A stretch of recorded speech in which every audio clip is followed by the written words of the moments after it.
the night of July 4th, and fireworks were booming across the sky like thunder.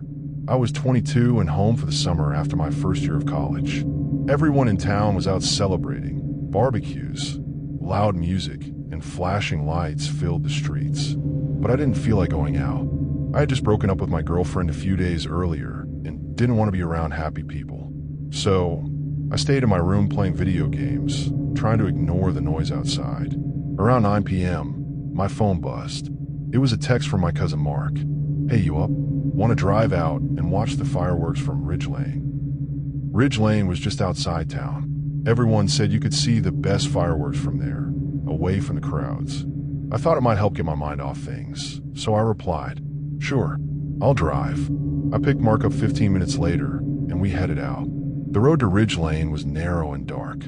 Trees lined both sides, and the houses grew fewer the farther we drove. We finally reached the top of the hill, parked the car, and sat on the hood watching the sky light up. It was peaceful for a while, but then, as the last big firework exploded, something strange happened. All the lights in the area went out. Street lights, porch lights, even a few houses we could see in the distance, all dark, just blackness. We looked at each other. "Maybe the power went out," I said, trying to stay calm. That's when Mark pointed down the hill. "There's someone walking up." At first, I thought it was just another kid coming to watch the show. But as the figure came closer, something felt wrong. The person moved slowly, like they were limping, and they weren't carrying a flashlight. No phone light, just walking alone in the dark toward us. Mark whispered, "That's weird." We got off the car and stood quietly. The person got close enough that I could make out their face. It was a woman, maybe in her 40s. She looked confused. Her hair was messy, her clothes dirty, like she had been crawling through the woods. Then she spoke. "Have you seen my daughter?" Her voice was soft, too soft. She stepped closer, and I instinctively stepped back. "We haven't seen anyone," I said. "Are you okay?" She didn't respond. She just stood there, blinking like she didn't understand. "I lost her," she mumbled. Mark reached in the car and grabbed his phone. "Do you want us to call someone?" "The police." Suddenly, she turned and walked into the trees without another word. We stood there frozen for a second. "Dude, that was messed up," Mark said. I nodded. "We should go." But the car wouldn't start. I turned the key again. Nothing. No sound. The battery wasn't dead. It was like something had just shut the car off completely. Mark tried calling for help, but there was no signal. We were stuck. We waited a few minutes, hoping the signal would come back. That's when we heard it. A scream. It came from the woods, the direction the woman had gone. A long, high-pitched scream that stopped too fast. Mark and I jumped in the car, locked the doors, and just sat there. A few seconds later, we saw lights, 2 headlights coming up the hill. We both let out a breath. Finally, someone. The car pulled up next to us. A white pickup. The window rolled down, and a man inside leaned out. "You boys okay?" he asked. We told him what happened. The woman, the scream, the car not starting. He seemed concerned and said he could give us a ride back to town, but something about him didn't sit right with me. He kept smiling, but it wasn't a friendly smile. It was the kind people use when they're hiding something. I looked down at the bed of the truck. There was a blanket covering something long and lumpy. Mark was about to open the door when I grabbed his arm. "Let's just wait a bit," I said quietly. The man stared at us for a second. Then his smile dropped. "You sure you don't need a ride?" he asked, now more serious. "We're good," I said. He stared for a second, then drove off, slowly, watching us in the mirror the whole way down the hill. After he left, the power came back on. The lights in the houses, the street lamps, everything. And just like that, my car started again like nothing had ever happened. We drove back to town in silence. The next day, I looked up news from that area. I found a small article, just a few lines. Unidentified woman found dead near Ridge Lane. Cause of death unknown. Local police investigating. No mention of a daughter. No mention of anyone else. To this day, I don't know what we saw, or who that man was. But every 4th of July, when the fireworks go off, I think about that night. And I make sure I never go near Ridge Lane again. Last summer, I traveled to Miami with two close friends, Darren and Luis. It was supposed to be a short guy's trip, 3 days of sun, music, and just letting loose. We booked a small Airbnb downtown, just a few blocks from the waterfront clubs. Nothing fancy, but it had 2 bedrooms and a pull-out couch, and that was enough for us. We arrived Friday morning, dropped off our stuff, and spent most of the day at the beach. That night, we hit one of the bigger nightclubs nearby. It was packed, music blasting, lights flashing. The place had this strange energy that made you forget what time it was. We started talking to 2 girls at the bar.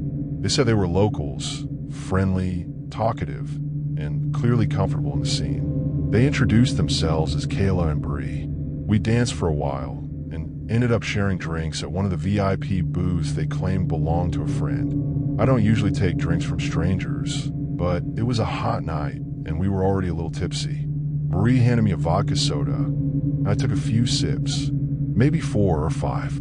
Then things started to blur. I don't mean I blacked out. Not immediately.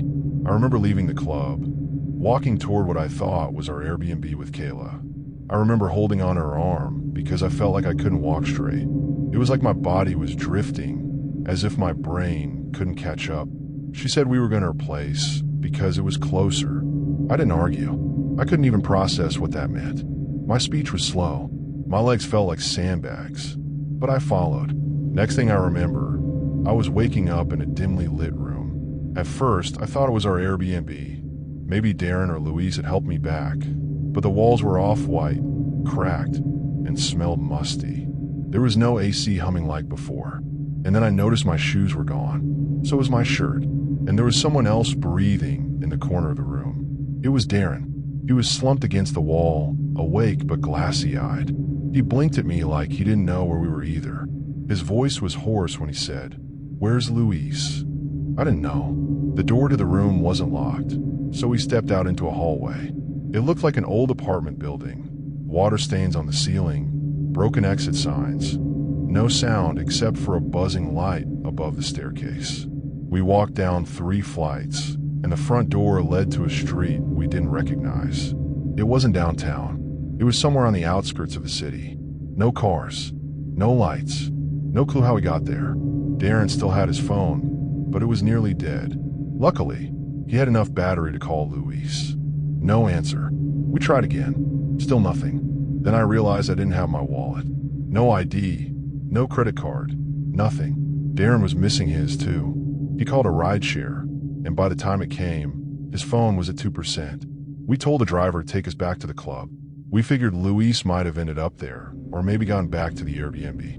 When we got back, Luis wasn't at the Airbnb. The place hadn't been touched since we left. But an hour later, we got a call from a strange number.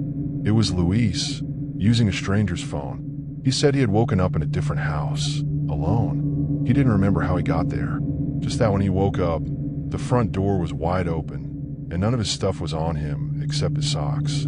The man who let him use the phone said he'd found Luis lying behind a dumpster near the apartment complex. We picked him up, and on the ride back, we pieced together what little we could. None of us remembered anything after drinking the vodka sodas from the girls. The next morning, we reported it to the local police. They took down the details, but didn't seem too surprised. They told us it happens more often than people think. Tourists getting drugged, robbed, sometimes worse. We got lucky, they said, but what stuck with me wasn't what was taken. It was that eerie space between what I remembered and what I didn't. The silence, the confusion, the way our bodies were moved, placed, left behind like trash. Luis still doesn't like talking about it. Darren triple checks every drink someone gives him now. And me? I've never touched a drink from a stranger since.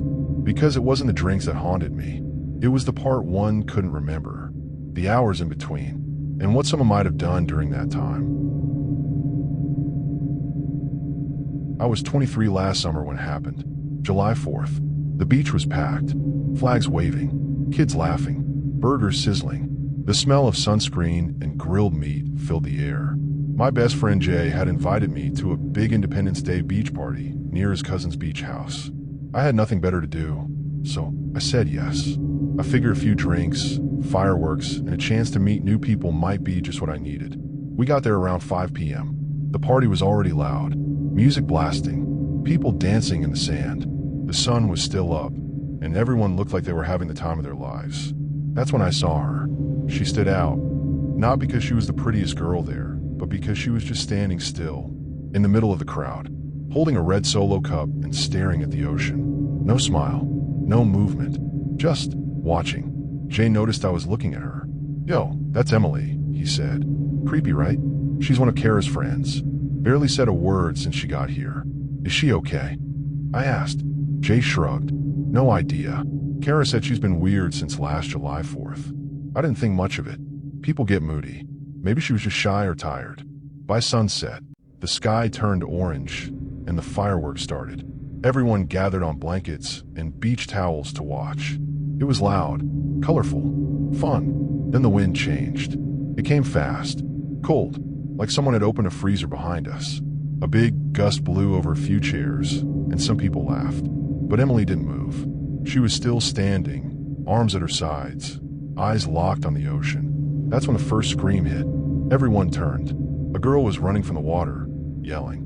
She said someone grabbed her ankle while she was standing near the shore. Her friends laughed, thinking she was joking, until another guy started yelling too. He ran up from the water, shouting that something brushed past his legs. A jellyfish? A stingray? People began backing away from the shoreline, but Emily walked toward it. I don't know what made me follow her. Maybe it was curiosity. Maybe it was something else. But I watched as she stepped right into the waves, still in her dress, still holding that same red cup. The fireworks exploded behind us, lighting up the beach in red and white flashes. I shouted, "Emily, what are you doing?" She didn't look at me. She kept walking until the water reached her chest. Then she just stood there.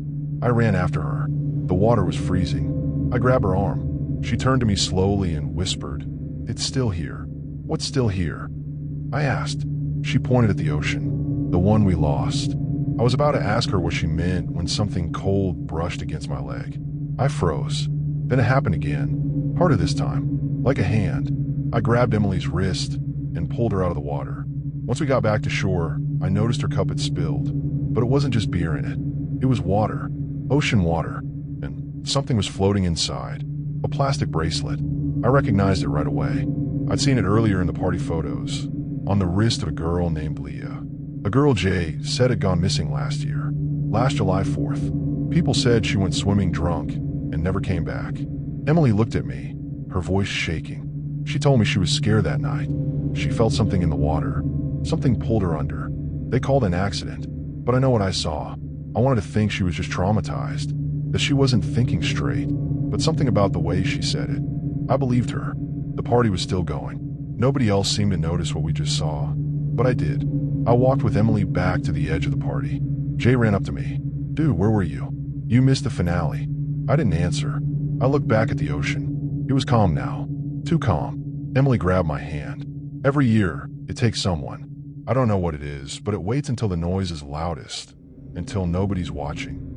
I didn't know what to say, but I knew I wasn't staying. Jay offered to drive us home, and I didn't argue. Emily sat in the back, quiet again, still shaking. Later that night, I checked my phone. There was a post on the party group chat. "Has anyone seen Kara? She went down to the water and never came back." My blood ran cold. Kara, the girl who invited Emily, the only one who believed her, gone. The next morning, the news said a possible drowning had happened on the beach. Again, just like the year before, but they never found her body.